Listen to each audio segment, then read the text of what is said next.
Look at this. It's so exciting. Build your own R2D2. Scale 1 to 2.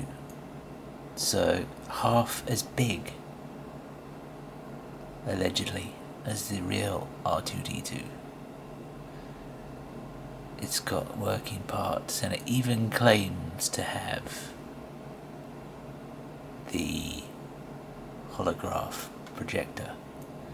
Well, it did it on one before. I don't know if this one does. It's due to be... It did have a trial run last year. But now it's officially coming out. And I might just get the premium subscription. You have to pay another £1 extra per month. But for that you get 2 t-shirts and the figurines which are there. I don't know why they've circled the figurines in blue, but they have. I must say that C-3PO looks a bit on the scary side. Maybe it's like the cartoon version. He had quite weird eyes. But I want that. I think I'm going to order because my Build the Millennium Falcon subscription has its last 2 issues this month. And then it's finished. If only I could say the same for my Millennium Falcon model, which is not actually started. Even though the last of my 2 issues are on their way this month. Sorry about my croaky voice, I don't want to keep clearing my throat every few seconds because that just sounds annoying, and I know it does.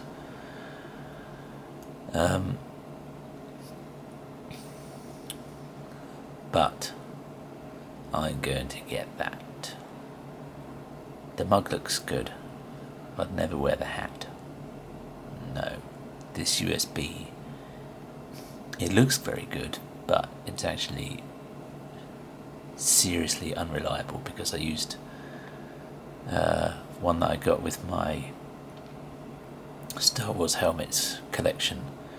I used that in my car and no, it just stops working after a while, or stops reading.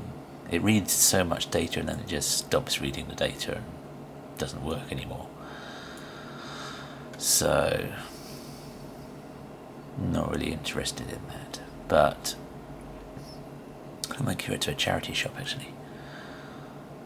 But as for the rest, I mean, never mind all the free gifts, I'd have a half-size R2D2 in my collection. I think that I would be inclined to start building straight away from issue 1 because the Millennium Falcon, why can't I say that in one go? The Millennium Falcon, there, I did it.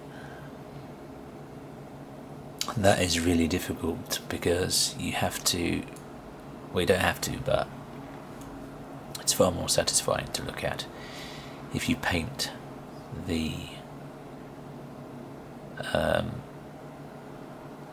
model and the textures and everything properly, whereas the R2D2, I guess you could more or less leave it completely,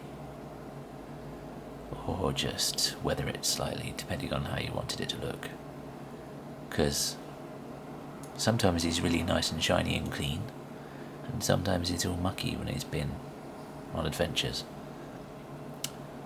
So that would be up to me to decide. I think I'd probably want the clean version.